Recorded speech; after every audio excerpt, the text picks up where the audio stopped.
बिस्मिल्लाहिर्रहमानिर्रहीम अस्सलाम वालेकुम जी। मैं हूँ इकरा तारिक। तो कैसे हैं आप? आज मैं लेकर आई हूँ आप लोगों के लिए एकदम मज़ेदार और ज़बरदस्ती फ़ज ब्राउनी की रेसिपी। और मैं आपके साथ शेयर करूँगी कि क्या डिफरेंस होता है फ़ज ब्राउनी में और केकी ब्राउनी में। तो चलिए आइए करते हैं और हम इसे बनाएंगे बिना अवन और अवन दोनों तरीक़ों से। So let's get started now. बिस्मिल्लाहिर्रहमानिर्रहीम। तो गाइस यहाँ पर आप लोगों ने एक अदद बाउल लेना है। अब इस बाउल में आप लोगों ने एक अदद अंडा शामिल करना है। सो अंडा थोड़ा सा फ्रिज का ठंडा होना चाहिए, रूम टेम्परेचर का नहीं इस्तेमाल करेंगे क्योंकि आजकल गर्मी बहुत ज़्यादा है, तो आप लोगों की ब्राउनी अच्छी नहीं बनेगी। उसके बाद इसमें हाफ़ कप यानी कि आधा कप चीनी का बुरादा यानी कि शुगर पाउडर का इस्तेमाल करेंगे। एकदम परफेक्ट और ज़बरदस्त सा मीठा इस फज ब्राउनी में रहेगा अगर से आप लोग मेजरमेंट को फॉलो करेंगे। अब आप लोगों ने इसे अच्छी तरीके से मिक्स करना है, बीट नहीं करना है। इस विस्क की मदद से ही अच्छे से मिक्स वेल करना है तकरीबन 5 to 10 मिनट के लिए। सो ये देखिए कुछ इस तरीके की इसकी कंडीशन हो जाएगी। आप लोग देख सकते हैं अगर अच्छे तरीके से आप लोग इसे विस्क करेंगे जितना टाइम मैंने आपको बताया। अब आप लोगों ने 1/4 कप ऑयल लेना है और 70 ग्राम आपको कोई भी आप लोगों ने यहाँ पर चॉकलेट लेनी है। मेल्टेड ले लें या फिर दूसरी ले लें और ऑयल में चॉकलेट को अच्छे से मिक्स करके आप लोगों ने अवन में इसे मेल्ट कर लेना है, कुछ इस तरीके से तैयार कर लेना है। तो 1/4 कप कुकिंग ऑयल लेना है और 70 ग्राम हमने चॉकलेट ली थी। आप लोग किसी भी ब्रांड की ले सकते हैं जो आप लोगों को अच्छी लगे। उसके बाद आप लोगों ने मिक्स कर देना। इस तरीके से शामिल करने के बाद बहुत ही अच्छे तरीके से, क्योंकि फ़ज ब्राउनी में चॉकलेट का इस्तेमाल किया जाता है, उसी से आपकी फ़ज ब्राउनी बहुत ही अच्छी बनती है।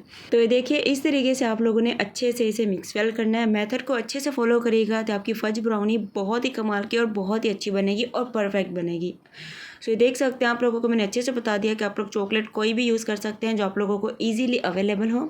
और 70 ग्राम आप लोगों ने इस्तेमाल करनी है और 1/4 कप में उसे अच्छे से मेल्ट करना है। अब बारी आती है इसमें 2 टेबलस्पून कोको पाउडर शामिल करने की। आप लोग 3 टेबलस्पून भी ऐड कर सकते हैं अपने टेस्ट के अकॉर्डिंग। अब इसमें 1/4 कप मैदा शामिल करेंगे जिसे अच्छे से पहले मैंने छान लिया था। सो देखिए ड्राई इंग्रेडिएंट भी हमने शामिल कर दिया। अब इसे मिक्स करेंगे। अगर आप लोग अभी इसे केकी बनाना चाहते हैं तो आप लोग इसमें हाफ़ टी-स्पून बेकिंग पाउडर का शामिल कर सकते हैं। अगर फज बनाना चाहते हैं तो आप लोगों ने बेकिंग सोडा या बेकिंग पाउडर नहीं शामिल करना। सो ये देखिए कुछ इस तरीके से इसे अच्छे तरीके से मिक्स करना है। 2 टेबलस्पून इसमें आप लोगों को मिल्क ऐड करना है और इसे अच्छे से मिक्स कर लेना है। तो इसकी कंसिस्टेंसी एकदम परफेक्ट और ज़बरदस्त रिबन टाइप आ जाएगी, जो कि एकदम बिल्कुल परफेक्ट और ज़बरदस्त होती है केक वगैरह को बेक करने के लिए। सो ये देखिए गाइस अब आप लोगों ने सारे मिक्सचर को इस मोल्ड में शामिल कर देना है। मोल्ड को अच्छे से ऑयल से ग्रीस करना है और आप लोगों ने बटर पेपर या सिंपल पेपर अच्छे से असेंबल करना है। उसके बाद आप लोगों ने सारे इस बटर को शामिल कर देना है। अब आप लोगों ने 180 डिग्री सेल्सियस पे 10 मिनट के लिए अवन को गर्म करना है और 20 से 25 मिनट के लिए इसे बेक करना है। पतीला की टाइमिंग होगी 30 से 35 मिनट की। सो टाइमिंग नोट कर लीजिए और आप लोग इसे पतीला में भी बेक कर सकते हैं और अवन में भी। पतीला में बेक करेंगे तो आप लोगों ने 10 मिनट के लिए पतीला को गर्म करना है और 30 से 35 मिनट के लिए इसे हमें बेक कर लेना है। सो देखिए गाइस हमारी ब्राउनी बहुत ही अच्छे तरीके से परफेक्टली बेक हो चुकी है। बिकॉज आप लोग अगर परफेक्ट मेजरमेंट फॉलो करेंगे, मेथड फॉलो करेंगे तो आप लोगों की भी ब्राउनी बहुत अच्छी बनेगी। अवन से निकालने के बाद ब्राउनी को आप लोगों ने बिल्कुल भी टच नहीं करना है। तकरीबन 10 से 15 मिनट के लिए इसे अच्छे तरीके से ठंडा होने देना है, कूल डाउन होने देना है। उसके बाद आप लोग साइडों से थोड़ा थोड़ा सा नाइफ को इंसर्ट करके इसे मोल्ड से अलहदा कर सकते हैं। और उसके बाद हम इसे क्या करेंगे, डी मोल्ड करेंगे यानी कि मोल्ड से निकाल लेंगे। सो ये देखिए हमारी ब्राउनी बहुत ही अच्छी बनी है, परफेक्ट बनी है और ज़बरदस्त बनी है।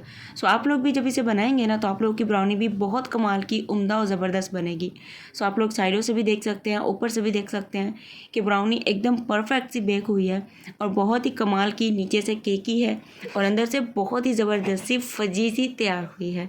सो चलिए अब आपको हम इसे कट करके दिखाते हैं इसका फाइनल लुक कि आप लोगों की फ़ज ब्राउनी कैसी बनी है। सॉरी हमारी फ़ज ब्राउनी, जी आपकी या हमारी बात तो एक ही है।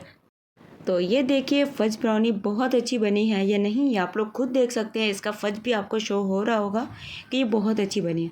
सो आप लोग भी इस फ़ज ब्राउनी को ट्राई करिएगा, बहुत मज़े की बनेगी और सब आप लोगों के फ़ैन हो जाएंगे बहुत ही ज़्यादा वाले। अल्हम्दुलिल्लाह माशाल्लाह माशाल्लाह। तो तैयार है हमारी मज़ेदार ज़बरदस्त होममेड फ़ज ब्राउनी। सो आप लोग इस फ़ज ब्राउनी को ज़रूर से ट्राई करिएगा और अपना फ़ीडबैक कमेंट में मुझसे ज़रूर से शेयर करिएगा। ये फ़ज ब्राउनी बहुत ही मज़े की बनेगी अगर से आप लोग मेजरमेंट को और मेथड को अच्छे तरीके से फॉलो करते हैं। सो आप लोगों को अगर फ़ज ब्राउनी की रेसिपी अच्छी लगी है तो वीडियो को लाइक कर लीजिए, शेयर कर लीजिए और कॉमेंट में अपना प्यारा सा कॉमेंट ज़रूर से शेयर करिएगा। सो मिलेंगे आपसे एक और मज़ेदार ज़बरदस्त रेसिपी के साथ। तब तक के लिए अपना रखेगा बहुत सारा ख्याल। अल्लाह हाफिज़, take care and bye bye.